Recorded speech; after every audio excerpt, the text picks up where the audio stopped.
neste momento, Deus, através desta emissora, leva até você mais um programa de fé, com mensagens, hinos e orações a seu favor.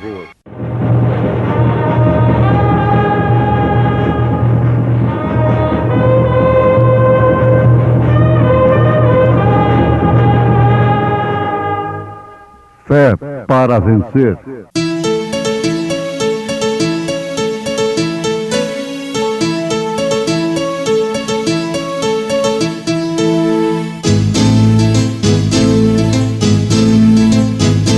Mensageiro, Deus enviou o seu profeta, seu profeta Este som de alarido retumbando está, retumbando está.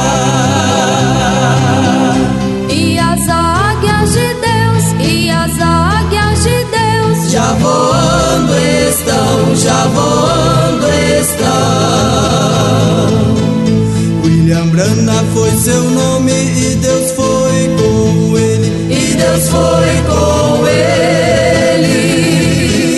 E a coluna de fogo sempre lhe seguiu, sempre lhe seguiu.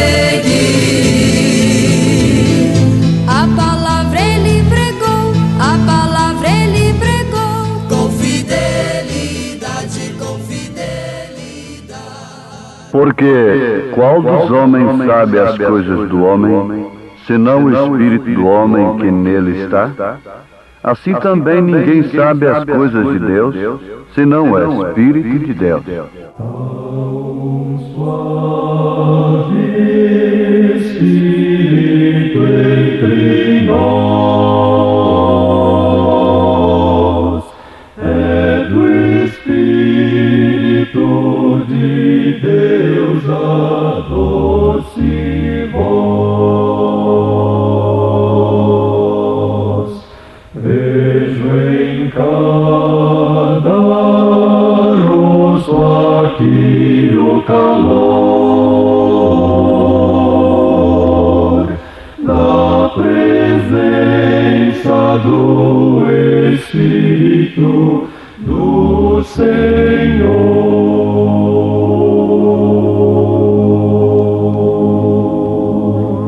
Vem, Santo Espírito, vem lá dos céus, fica conosco, dá-nos o amor de Deus. E por tais bênçãos rendemos-te louvor. Um dia transformados todos vamos ser no lar de paz e amor, Santo Espírito.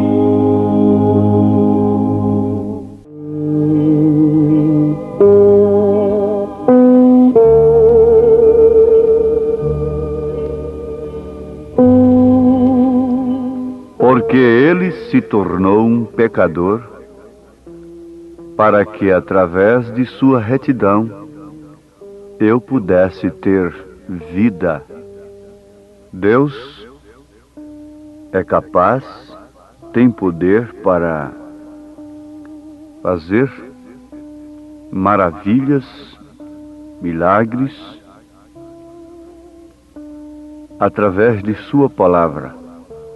Aliás, esta é a bênção mais genuína e mais eficaz que o homem pode conseguir aqui na terra. É através da palavra. Isto é aquela fé do centurião que foi distinguida por Jesus Cristo, foi destacada. Quando aquele centurião disse a respeito de seu criado, pelo qual ele intercedia de coração e com fé: eu não sou digno de que tu entres em minha casa. Diga apenas uma palavra e o meu servo será curado. Ouvintes, é a palavra de Deus que foi enviada para nos sarar. Ele enviou a sua palavra e o sarou. Ele enviou a sua palavra. Em cada era houve uma mensagem especial. Em cada era da igreja. Nós temos 7 períodos, 7 eras. E todos precisam conhecer isto, que nós estamos na última era. Já estamos na hora do rapto, do arrebatamento. E a mensagem precursora tem vindo. Ele se tornou um pecador para que através de sua retidão eu pudesse ter vida. Aqui está uma frase do profeta de Deus para esta era, na mensagem O Parente Redentor, e que dá sequência ao pensamento de que se a igreja soubesse, conhecesse o que ela é, isso vai acontecer uma hora dessa, então virá o rapto, o arrebatamento. E esse grande mistério da piedade que São Paulo faz menção na sua primeira carta a Timóteo, capítulo 3, verso 16. Grande é o mistério da piedade, aquele que se manifestou em carne. O mistério da piedade está justamente na manifestação de Deus em carne. Naquele dia foi naquela carne chamada Jesus Cristo. Desde então, após o Pentecostes, esse mistério é manifestado em sua igreja, porque Deus tem um mistério tríplice: Deus em Cristo, Cristo na igreja e a igreja no reino restaurado. No princípio era o Verbo, e o Verbo estava com Deus, e o Verbo era Deus. E o Verbo se fez carne. A palavra feita em um ser humano tornou-se um parente nosso, um parente redentor. Ele se tornou um homem. Ele se tornou morte, para que através de sua morte eu pudesse ser vida. Então, vocês tomem esta linha de pensamento. Saber o que somos como igreja de nosso Senhor Jesus Cristo, templo do Espírito Santo. Não tome outra linha de pensamento. Não pense em outra coisa, quer seja no fundo do mar ou lá em cima nos céus, sobre as nuvens. Seja em qualquer lugar, onde você estiver, tome esta linha de pensamento. Saber o que você é como igreja de nosso Senhor Jesus Cristo. E saber que Ele se tornou morte, para que através de sua morte, nós pudéssemos ser vida. Porque isto é que tira a nossa indignidade. Jamais seríamos dignos de pensarmos em tal coisa, de alimentarmos tal esperança, de que o mistério da piedade se manifestasse numa carne pecadora como a nossa. Mas foi para isso que ele se tornou morte. Paulo disse que ele se fez pecado.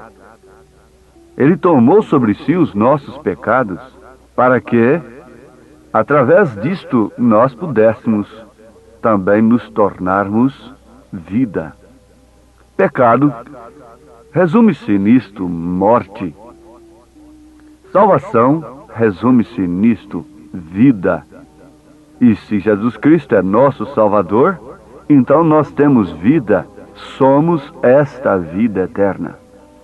Ele se tornou um pecador para que através de sua retidão eu pudesse ter vida.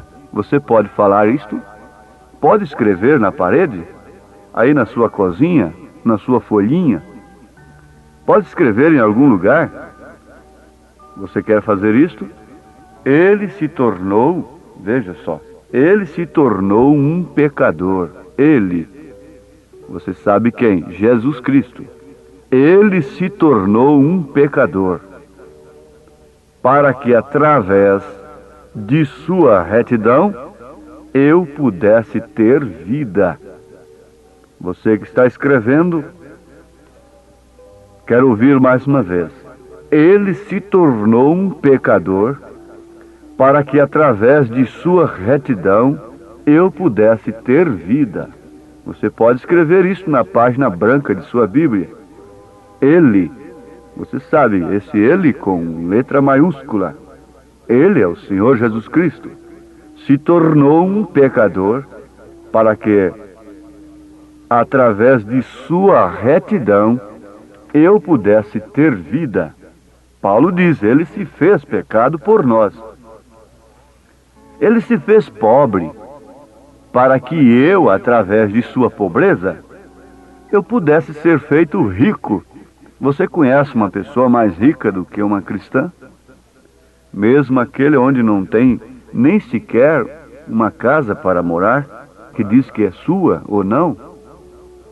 Aquele que anda como peregrino aí na terra, mas tendo esta certeza, este conhecimento, que é a igreja de nosso Senhor Jesus Cristo, enquadra-se perfeitamente nisto aqui.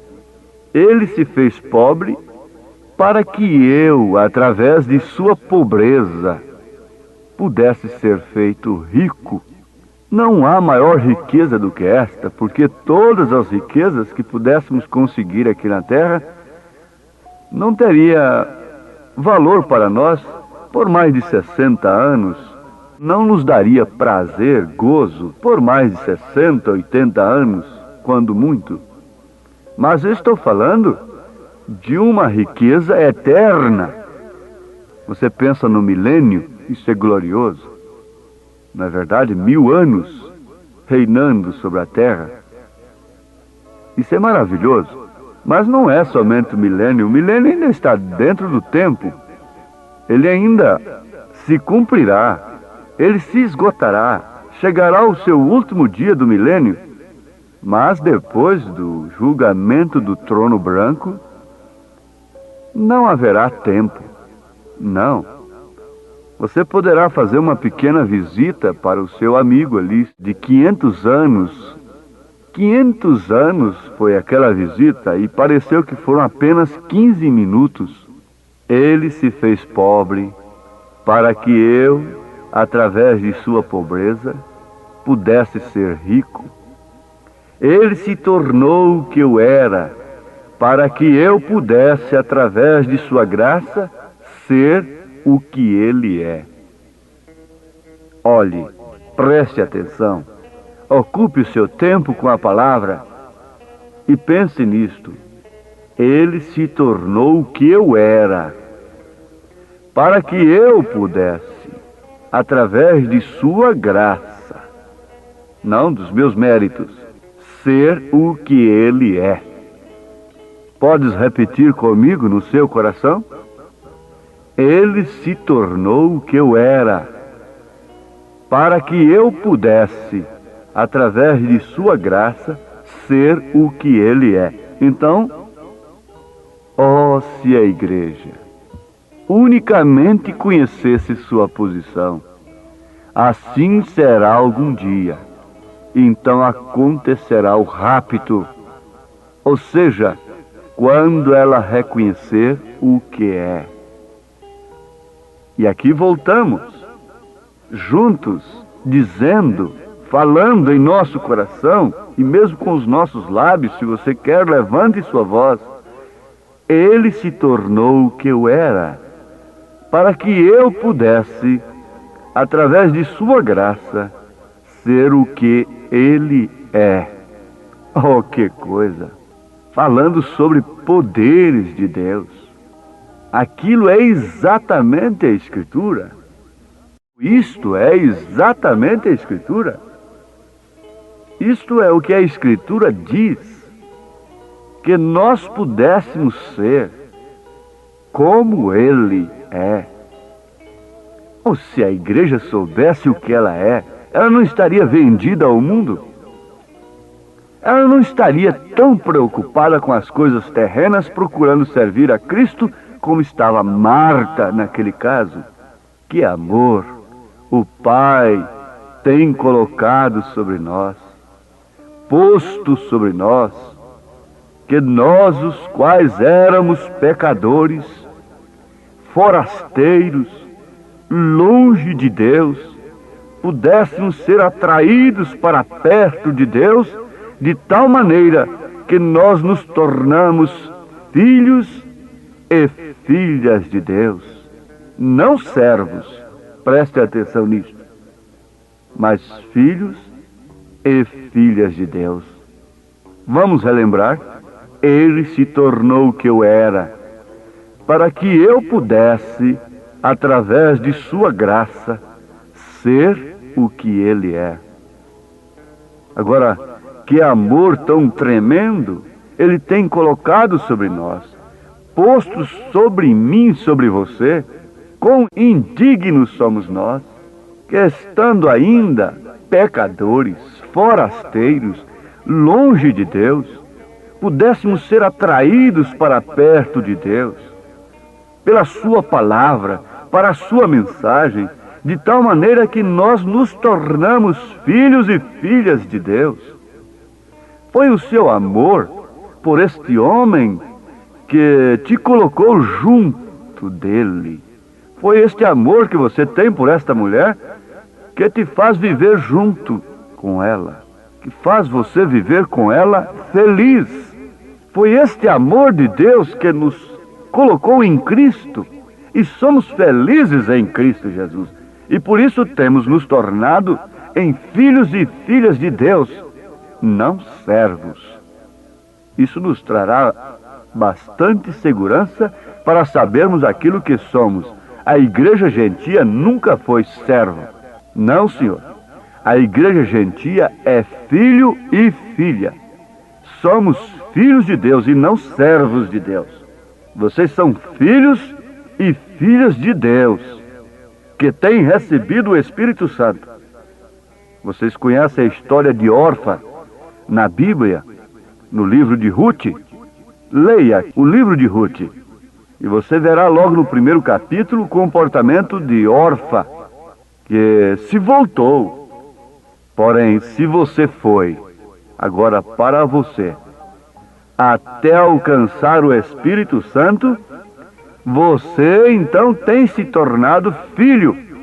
Você tem se tornado uma filha de Deus. Você não fez como Orfa, você fez como Ruth, até alcançar este parente redentor.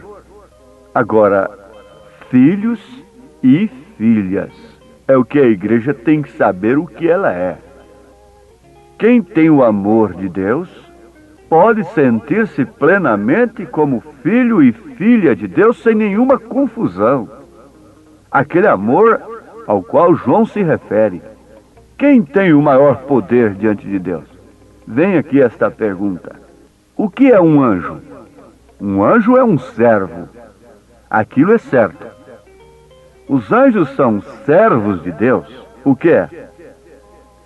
Seu filho e sua filha somos nós, que temos sido resgatados. Nós temos que conhecer aquilo que somos como igreja gentia, como a igreja de nosso Senhor Jesus Cristo. Quem tem o maior poder no céu? Então, um pecador que foi salvo pela graça, ou um arcanjo que está de pé ao lado direito de Deus? Qual dos dois tem mais poder? O pecador que foi salvo pela graça tem mais autoridade no céu do que o arcanjo que tem permanecido ao lado de Deus sem pecado. Isto porque você, nós, temos nos tornado filhos e filhas de Deus. Quem é que tem mais autoridade na casa? São os servos ou os filhos? São os empregados ou os filhos? É um filho, é uma filha. Um filho tem mais autoridade do que o servo, é claro. Oh, nós esquecemos o que somos muitas vezes. E por isso nos portamos indignamente.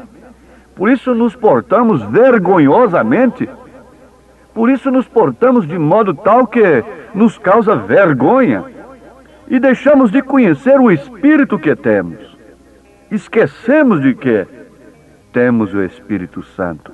Porque qual dos homens sabe as coisas do homem, senão o Espírito do homem que nele está? Assim também ninguém sabe as coisas de Deus, senão o Espírito de Deus. 1 Coríntios capítulo 2, verso 11.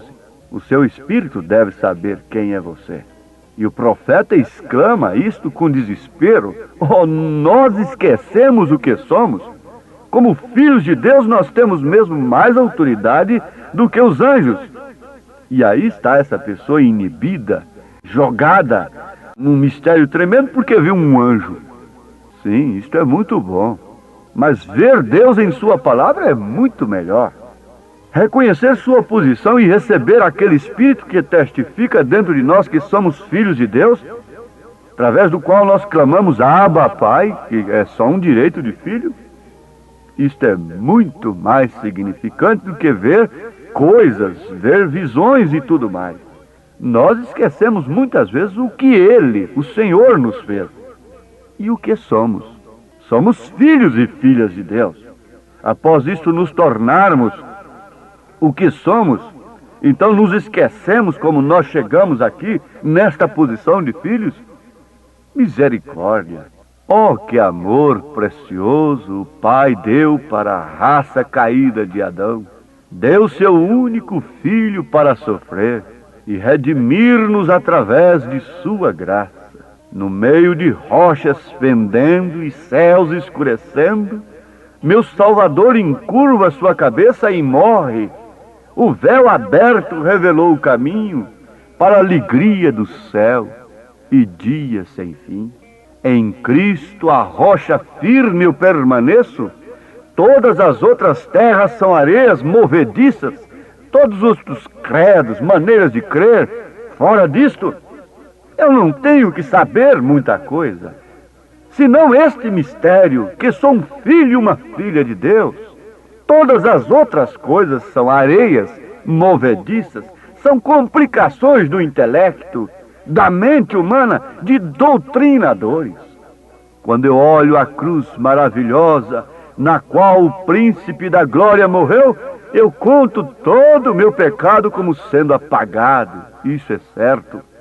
Um disse: vivendo ele me amou, morrendo ele me salvou, sepultado, meus pecados longe ele carregou, ressuscitando para sempre livremente, ele me justificou. Algum dia ele virá, ó dia glorioso. Virá para quem? Para servos? Não. Ele virá para os seus filhos e suas filhas. Ele se fez pecador, ele se fez pecado para que eu pudesse ter vida. Ele se fez pobre para que eu, através de sua pobreza, pudesse ser rico. Ele se tornou o que eu era para que eu pudesse, através de sua graça, ser o que ele é. Você aceita isso de coração? Levante sua fronte como um cristão, uma cristã, e segue adiante olhando para o dia da redenção, pois este está próximo para os filhos e filhas de Deus. Em nome de Jesus Cristo, seja abençoado com esta palavra. Amém.